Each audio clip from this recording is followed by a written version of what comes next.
Hey, Mike Garrity here with 3 Wide Life. We're at Knoxville, Iowa at Knoxville Raceway for the Knoxville Nationals. There's over 100 sprint cars here competing for a purse of over $1 million. And we've just caught up with Ray and Erin Evernham, who are going to get us caught up on all the action.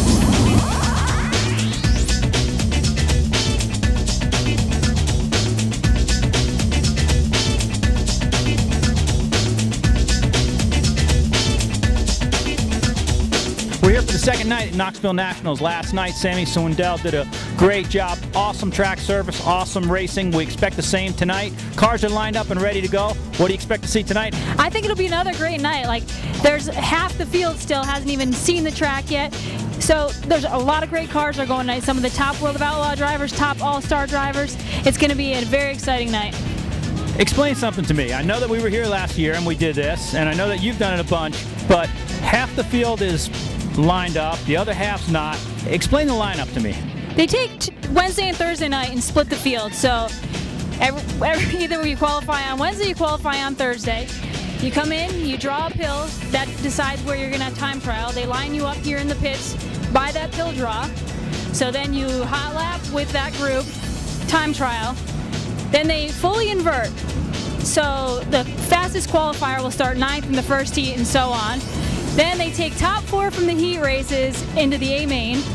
But in the meantime, everything you do is based on points. You get fast qualifiers 200 points, heat race win is 100 points, A main win is 200 points, and it goes down by 2 or 3. So it's really kind of confusing, but for me, who's been here like 8 or 10 times, it's not. But anyone new, it's really challenging. We're going to check back in with you later once the racing starts, but we're really looking for some good racing. We saw some, probably a 3-groove racetrack last night. We saw cars on the bottom, cars in the middle, cars on top. We saw a lot of passing, and we saw what we like to see. Cars coming from the back to the front. I think we're going to see that again tonight.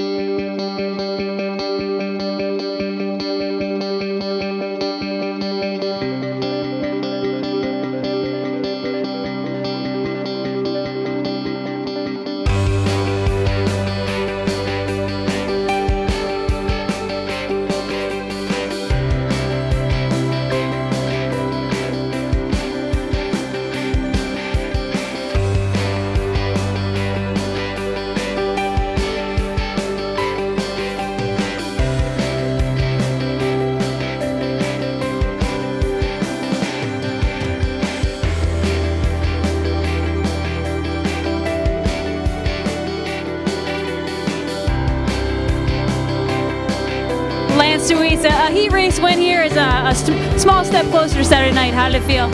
We felt a little better than what we were there in time, but we're still not right. But we took advantage of a good starting spot and collected the max points, and hopefully now we can race up through in the future and collect some points. It seemed to me like last night the track was a little bit more racy in the heat races. Your heat race seemed a little bit more follow the leader. Do you think what's different about the track tonight? The bottom's not quite as good as it needs to be yet, and the top's a little bit too good right now, but it'll bounce out here probably in a heat or two.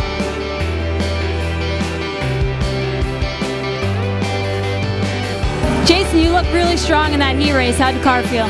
Car felt pretty good. Fuel load went away. You know, we started getting a little loose there towards the end, but you know, we just kind of screwed up there in qualifying. Didn't really have a whole lot of speed, and you know, we qualified late. But we'll just have to deal with what we got and go from there. Felt real good. Got out in clean air, and it's just right around the top. The bottom's so hard to hit right now. I got out in clean air and felt real good. Like I was keeping good momentum up around top, so I just stayed up there. And, you know. How do you think that the track will be in the future as far as you coming from the back? I mean, it doesn't seem so racy right now. Yeah, you know, it's got that look like it was last night. It's just going to be get to the top and, you know, maybe do some slide jobs if you catch somebody in the ill-handling car in front of you. But, you know, I hope it slickens up and around the top so you can start at least working the bottom a little bit, because I got a little ways to go, I think, in the future here. Ricky had a great heat race. How'd the car feel? Oh, it was great. You know, I haven't been in a car since February. Well, this is my second heat race since February. I broke my back down in New Zealand. So to win a heat race at the Nationals is really nice, even though we started on the front row, you know, which means we got to start at the back of the feature now. So I guess we'll get to see how good I am from the back.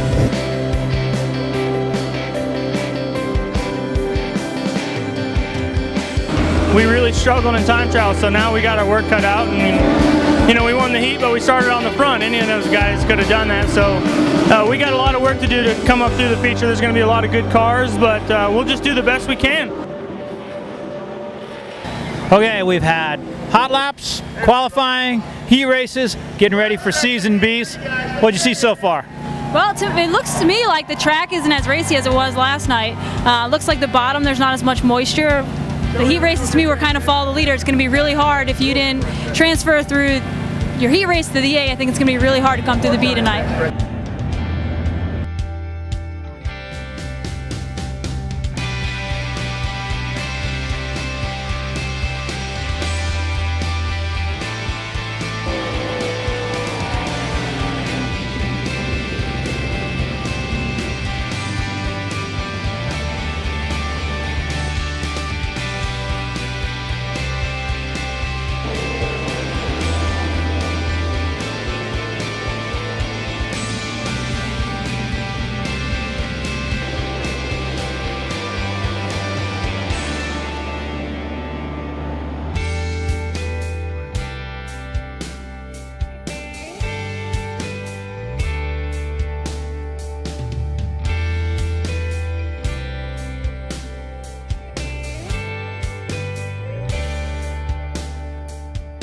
I thought the racetrack was better, racing was better. What did you think? I thought the racing was a lot better than I had expected. Kerry Madsen, Craig Delansky, and Jason Johnson came through the B main and ended up running, I don't know, in the top 10. I think that the track was a lot more racier than we expected. Great feature. Well, it was a little bit strange start, but good finish, great racing. We've just got to look at all the points now and find out where everybody's at in the B main.